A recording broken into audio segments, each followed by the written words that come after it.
কি মজা জানেন, যখন 2013 সালের 25শে ডিসেম্বর স্বাক্ষরিত একটা পত্র জেলখানা থেকে আসা আল্লামা দেলাওয়ার হোসেন সাঈদী রাহিমাহুল্লাহ চিঠি যখন পেলাম, যখন পড়ছিলাম, ওই আনন্দ আপনি পাবেন না যে আনন্দ আমি পেয়েছি। কোন বান্দা তার কাছে পৌঁছাইছে জাল হাদিসের কবলে রাসূল সাল্লাল্লাহু আলাইহি ওয়াসাল্লামের সালাত বইটা পড়ে তিনি শিরোনাম দিয়েছেন চিঠির 9 পৃষ্ঠার চিঠি, 1 পৃষ্ঠা 2 পৃষ্ঠা না, 9 পৃষ্ঠার পত্র। শিরোনাম লিখেছেন ভুল সংশোধনে সফলতা আছে, ব্যর্থতা নেই, লজ্জারও কিছু নাই। এটা শুধু শিরোনাম না, এইটা জাতি পরিবর্তনের একটা সবক, যদিও 1 লাইন, অত সহজ না।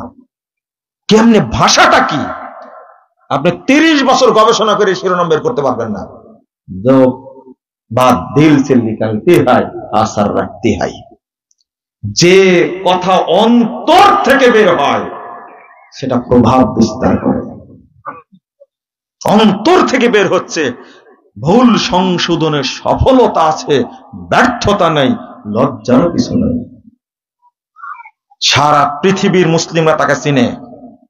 যত দেশ ভ্রমণ করেছেন তিনি, বাংলাদেশের কোন রাষ্ট্রপতি প্রধানমন্ত্রীও এত দেশ ভ্রমণ করেছেন? হিন্দুরাও চিনে বাংলাদেশ তাকে, পাকিস্তানের লোক চিনে, ইন্ডিয়ার সব লোক চিনে দেলাওয়ার হোসেন সাঈদী। তার যদি অবস্থাটা এইরকম হয়, এত কি বলবো ভাষাটা, আমার মতো একটা ছোকরার লেখা বই পড়ে পত্র যদি লেখে, আপনারা এত অহংকার কেন বলেন তো দেখি? আপনি তো মুরগির খুলনা পাহারা দেন, আপনাকে আপনার এলাকার মানুষই চিনে না, আপনার এত অহংকার কেন আমার বুঝে আসে না। এরপরে 2014 সালের 7ই নভেম্বর আমি গেলাম এবার লালবাগে, বুঝছেন?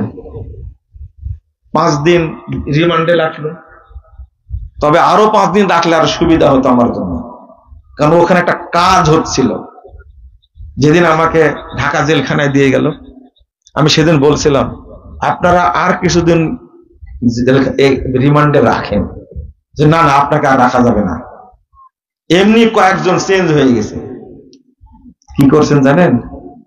বিশাল দাঁড়িয়ালা একজন লোককে আমার সামনে নিয়ে এসে বসা দিয়েছে ডিবি অফিসে, বলে দেখেন তো এই লোকটা যা বলে সবই উল্টা বলে, এই জন্য আপনাকে নিয়ে আসছি, লোকটার মাথা ঠিক আছে।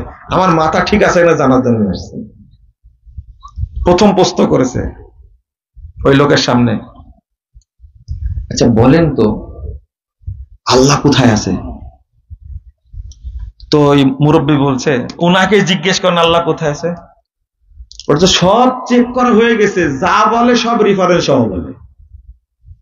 আমরা বইপত্র দেখছি একবারে আয়াতের সাথে হাদিসের সব মিল আছে, আপনিই বলেন কোথায় আছে আল্লাহ। বলছে না আমি বলবো না। মুরব্বী কি বলছে? আমি বলবো না, ওনাকেই বলতে বলে।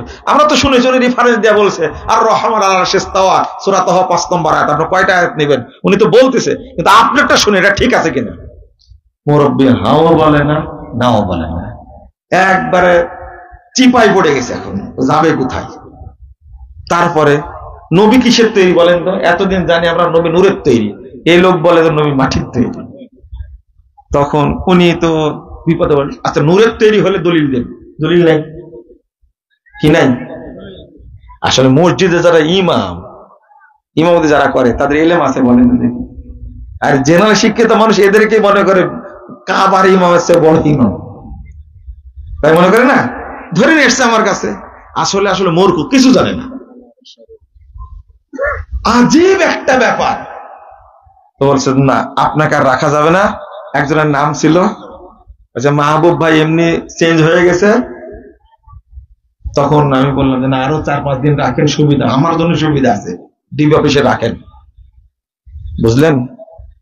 এরপর ঢাকা জেলখানায় নিয়ে গেলেন। এবার কাশেমপুর কারাগার 1, এখানে আছেন সাঈদী সাহেব। বুঝলেন?